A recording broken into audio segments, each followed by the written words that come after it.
Some days we wake up on autopilot. The body gets up, the eyes open, but something inside is still asleep. It's as if the alarm rang for the outside, but not for the inside. And then comes breakfast. Not just as a meal, but as a gesture, a ritual, a moment when the world is still quiet, the city is still yawning, and you get to exist for a few minutes before everything begins. On those days, breakfast isn't meant to wake up the body. It's there to remind you who you are, to let you breathe, to hear yourself, to give a rhythm to a day that hasn't quite started right. Sometimes breakfast is the only slice of time where everything still feels possible. And maybe that's why it's not just the first meal, but the first moment of connection with yourself. Breakfast has always been presented as the most important meal of the day. Nutritionists repeat it. Advertisements reinforce the idea with overflowing tables, smiling families, fresh juice, warm bread. But in the real world, it's not always like that. Sometimes breakfast is just toast with butter eaten standing up. Sometimes it's a quiet sip of coffee. And sometimes it's not even about food. It's about having 1 minute of contact with something that's yours before the day starts to swallow you whole. Culturally, breakfast carries a lot of meaning. In some places, it's a time to gather. In others, it's a sacred ritual of beginning. But in every case, it shares something essential. It marks the shift from rest to motion, from personal time to public time. At its core, that's what breakfast represents, a point of transition. And transitions by nature are delicate. The body wakes faster than the mind. Routine demands you before you've even taken a breath, and breakfast becomes, for many, an attempt to rebalance the rhythm, to say, "Hold on, let me arrive first." Psychologically, that moment matters. Mental health experts say that creating morning rituals, even small ones, helps the mind bridge the gap between rest and alertness. It's as if breakfast gently tells your psyche, you don't have to launch into the day all at once. You can come slowly. And that coming slowly is almost a luxury today. In a world ruled by speed, waking up already feels like a sprint. But breakfast resists that tempo. Even if just for a few minutes it suspends time. It creates an in-between, a soft edge. And maybe that's why it doesn't always serve to wake you up. Sometimes it's there to keep you from losing yourself. The way we experience breakfast says a lot about how we've learned to relate to time and to ourselves. In childhood, it almost always comes wrapped in care. Someone prepares it. Someone offers it. It smells like warm bread, carries a mother's voice calling from the kitchen, a table set gently, even if it's simple. In those early years, breakfast is more than food. It's a gesture of love before anything else. It's only later, as time tightens, that it starts to disappear. It becomes rushed. A gulp.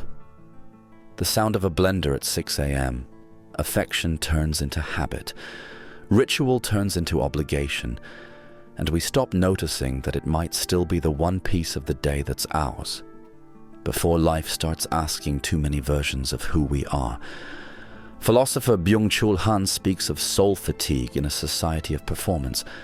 According to him, we live in times where even rest is made productive, and we've lost the art of simply inhabiting time without purpose. And maybe breakfast is one of the last places where that's still possible, because it doesn't need to be useful. It doesn't have to produce results. It only needs to exist. The truth is, breakfast holds that rare power to give you back to yourself, without asking anything in return. It doesn't need to be elaborate. It doesn't need to be pretty. It can be a lukewarm cup of coffee, a piece of fruit cut in silence, a slice of bread that reminds you of a better time. What matters isn't what you eat. It's how you're there. It's a moment where you can simply be someone waking up. No mask, no duty, no pressure to be functional just yet. And that, in itself, is already an act of healing. Nietzsche said that everything deep loves the mask of the simple, And maybe that's what makes breakfast so special. It seems small, but it holds a quiet depth. It can be the first gesture of care you offer yourself in the day. A reminder that you're not just a piece of the world. You're also someone who deserves to move through it with lightness. It's no wonder that in moments of sadness, confusion, or starting over, many people say breakfast starts to make sense again, because that's what it is. A ritual of restart, a way to begin the day even when the world still feels heavy. And there are days when making your own coffee, putting something on a plate, sitting down even for 2 minutes, is what keeps you standing when no one else can see it. It's the soul quietly saying, I'm still here, and I'm going to remember that, little by little. Breakfast, when lived with awareness, reveals much more than a nutritional ritual. It becomes a form of presence, a small space where the mind can arrive in the body, where time slows just enough for us to notice ourselves again. At its core, this touches one of the biggest questions of our time. Where are we when we're doing what we're doing? We wake up already rushing. Often we eat without tasting, listen without hearing, reply without thinking.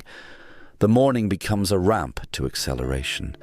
But breakfast can be the last stronghold of slowness and sometimes of reconnection. That moment invites us to reverse the logic.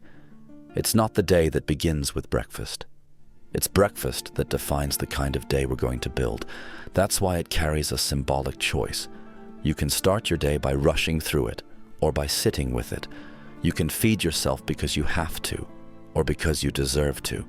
You can drink coffee because it's routine, or because it's an invitation back to yourself. Another central theme is autonomy over your own time. In a culture that demands pace, output, and urgency from the very first minute, sitting at the table for 5 minutes and simply being there is a subversive act. It's like saying, the world can wait. Before I function, I exist.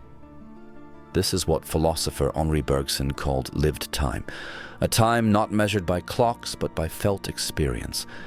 Breakfast, when lived that way, gives us that kind of time back, the time of the soul, of pause, of care. And it's beautiful to think that breakfast is also one of the few spaces where we can simply be ourselves. It's not time for performance. It's not time for others. It's time for a first connection. Sometimes with silence, sometimes with memory, sometimes with absence, because breakfast also carries longing for what was, for what is no longer, or for what hasn't yet arrived. There are days when it's more silence than meal, and that's okay. That's where its beauty lives. It shapes itself to your soul without demanding one in return. Breakfast isn't always there to wake you up, and that's okay. Some days it's just there to remind you that you still exist inside, even if the world hasn't started making sense yet. Some days it doesn't energize, it comforts, it doesn't push, it holds. That's why maybe the truest invitation isn't about what to eat, but how to be present in that moment. Maybe the answer isn't in following the perfect routine with sliced fruit and whole grain toast. Maybe it's in reclaiming the value of pausing, of slowing the body before handing your soul over to the world, of living, even for 2 minutes, a moment that doesn't need to be productive, only human. The first proposal is this: turn breakfast into a gesture of kindness toward yourself. It doesn't matter what's on the plate. What matters is what's in the time, even if it's just a quiet slice of bread.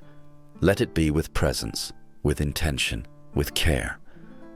The second proposal: let that moment be whatever it needs to be that day. If it's light, let it be light. If it's sad, let it be honest. If it's lonely, let it be a safe space for that solitude to breathe. Breakfast doesn't have to save you, but it can sustain you. And maybe the most beautiful proposal of all is this: see breakfast again as an act of belonging. You sit down, hold a cup, take a bite, and say, even without words, "Today I choose to be here." Even slowly, even not knowing where to begin. On good days, it becomes a ritual of celebration. On hard days, a silent act of resistance. But on every day, it's a quiet reminder. You don't need to be ready to start the day. You just need to let yourself arrive.